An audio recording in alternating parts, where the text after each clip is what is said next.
والله يدعو إلى دار السلام ويهدي من يشاء إلى صراط مستقيم.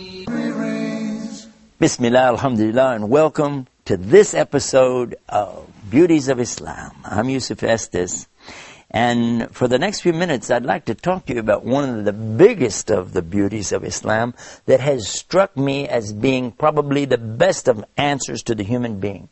When people come to this point or conjunction in their life, and they say, why are we here? How did we get here? What's it all about? And what is the purpose of my life? And that's what we want to talk about on this episode of the Beauties of Islam. What is the purpose behind everything? First and foremost is to establish that there is a God. Now, we have done a number of programs about that to prove, even scientifically, beyond any shadow of a doubt, Allah exists. There have been scientists who have also come to this same conclusion. But then there are always going to be those who will say that, yes, but according to my logic, I don't understand. I don't see how you can believe in a God. According to my logic. In our other programs, we've discussed this too. But human logic only goes so far.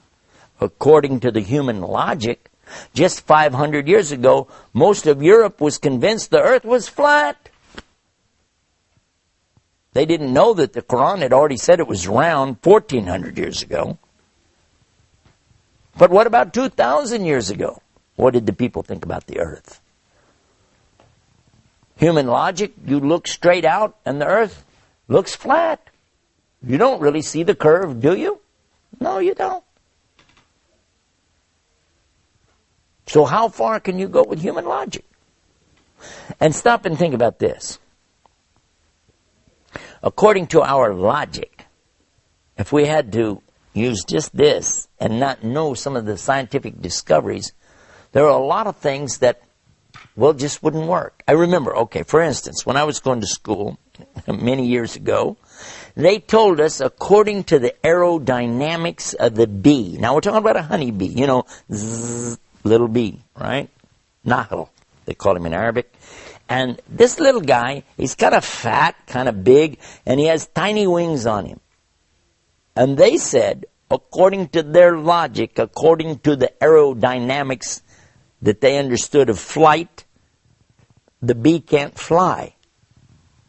I said, the bee can't fly. I was a little boy. I was thinking, the bee can't fly according to your books, according to your teaching, according to your aerodynamic design. A bee can't fly. I said, it's a good thing the bee can't read, because if he read the book and found out he couldn't fly, he'd have to walk to all of the flowers. Human logic? Human logic is nothing more than a reflection of the current mode of thought of the day. People at the time of Plato and Socrates and the great thinkers of old also thought that they knew everything there was to know about everything.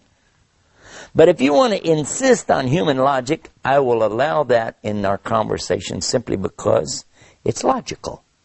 And at the same time, I'm going to ask you a question. Who was it, in fact, in the very beginning that came out with this concept of logic anyway? Human logic, the brain, the way we rationalize things, the way we understand things came about from who? The very people I just mentioned. Socrates, Plato, those thinkers. And guess what? You want to accept that? Do you accept it? Yes, they came out. They were the great thinkers. They were the great theologians. Good. Did you know that each and every one of them came to the conclusion there is God? So you want to talk about that? Well, they said it. The people that you're thinking are so great, so brainy, so brilliant, according to their rules of testable evidence, God exists. Now what are you going to say now? So it wouldn't be logical now for you to deny that, would it? If you're going to say I use logic, well, logic says God exists. Now what are you going to say? I recall that there was an incident of a professor who insisted to his students, there's no God. He kept saying, there's no God, there's no God. And when they said, why? Because most of them, they believed. Some were Jewish, some were Christian, some were Muslims. He said, if I don't see it, if I don't hear it, if I can't feel it, if I can't taste it, if I can't smell it, it doesn't exist. And if it doesn't exist, I don't believe in it. It's as simple as that. One of the students tried to argue with him about it. He was saying, well, God is something beyond that. You have to have faith. You have to believe. And he said, why? Why should I believe? How? The boy said, well, I don't know, but we just have to believe. He said, sit down. Another boy stood up and he said, listen, as Muslims, we believe, but we have proof at the same time. He said, proof? What proof do you have? He said, by knowing what God has done and what he's doing, we know he exists. He said, what? What are you talking about? He said, sir, can you see electricity? Well, no, but it still exists. Ah, true. Sir, he said, are you able to hear everything? He said, yes. He said, wait a minute. Aren't there sounds that some animals hear that we can't hear? Well, yes. Okay, now there's two things. One you can't see, one you can't hear, but you still believe in it, don't you? Well, yeah, but I have evidence. I have scientific evidence. Okay. Now I ask you another thing. Sir, is there such a thing as heat? He said, of course. Everybody knows there's heat. And we measure it as BTUs, British thermal units. He said, sir, is there such a thing as cold? He said, yes, there's such a thing as cold. He said, sir, there's not such a thing as cold. There is no cold. What? What are you talking about? I'm sure you'd like to know the answer to that too. So when we come back from the break, let's find out what the student meant when he said there's no such thing as cold, and then find out how that relates to the rationale of the human and how we can prove there's God. Right here on Beauties of Islam. Sit tight. We'll be right back. Islam is keeping up the pace. Islam is for every race. بسم الله الرحمن الرحيم ذلك الكتاب لا ريب فيه هدى للمتقين وكذلك أوحينا إليك روحا من أمرنا ما كنت تدري ما الكتاب ولا الإيمان ولكن جعلناه نورا نهدي به من نشاء من عبادنا وإنك لتهدي إلى صراط مستقيم صراط الله الذي له ما في السماوات وما في الأرض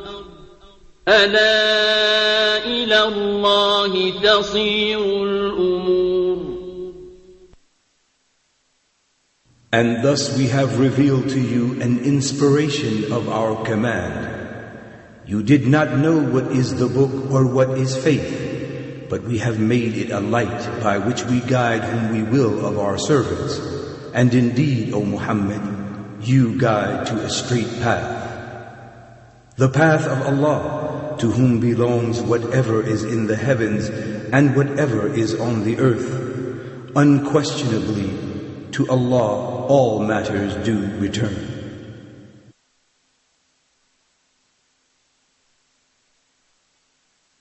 Islam is keeping up the pace.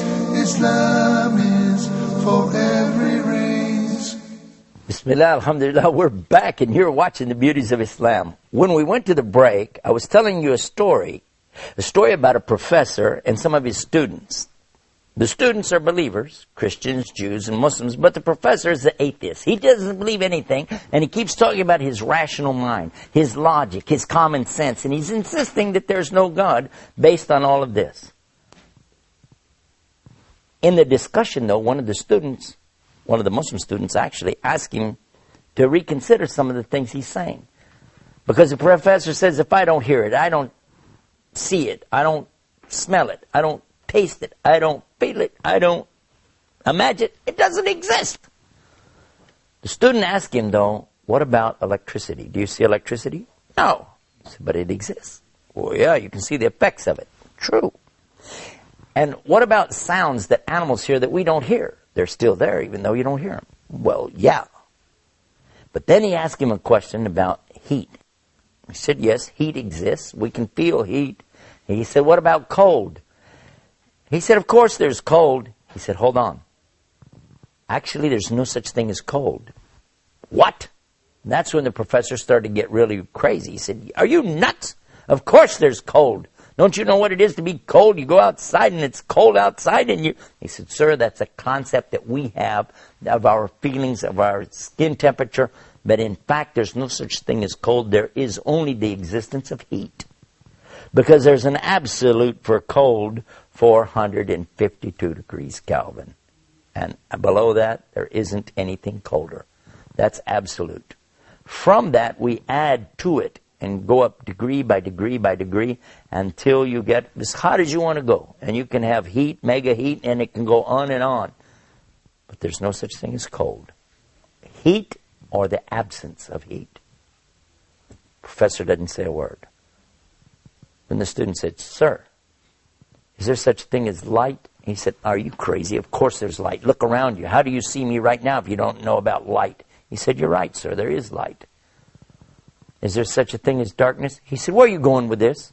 Why are you wasting my time? Of course there's darkness. He said, no, there's not. What? If you turn off all the lights and the sun's not up, you're going to be in the dark, yes or no? Sir, there actually is no such thing as darkness. There is light. But when there is no light, we call it darkness. What? Sir, listen. You can bring light in all forms. You can have candlelight, light from a match, flashlight. You can have megawatts of light, big lights of all kinds. But when you have no light at all, you call it darkness, but in reality, it's still nothing more than what? Absence of light. The professor says, yes, but still I don't see your point. He said, okay, listen. You're saying because you don't see something, you don't hear it, you don't smell it, you don't taste it, you don't feel it, you don't imagine it, it doesn't exist. He said, that's right, and that's what I believe, and now I'm always going to believe that. I said, okay. Sir, has anybody ever seen your brain? Heard your brain? Smelled your brain? Tasted your brain? Or felt your brain? No, of course not. He said, then, sir, according to your own rules of testable evidence, you don't have a brain.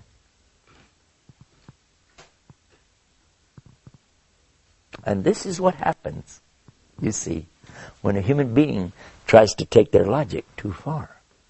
Because, in fact, it's only Allah who has all knowledge. And Allah gives us from that knowledge, and He takes away from that knowledge. When you're born, you start out zero, and Allah begins to give you knowledge. And if you thought that you're the product of generations upon generations of people learning by trial and error, that's totally and completely incorrect. That would be like thinking that we have to reinvent the wheel every generation.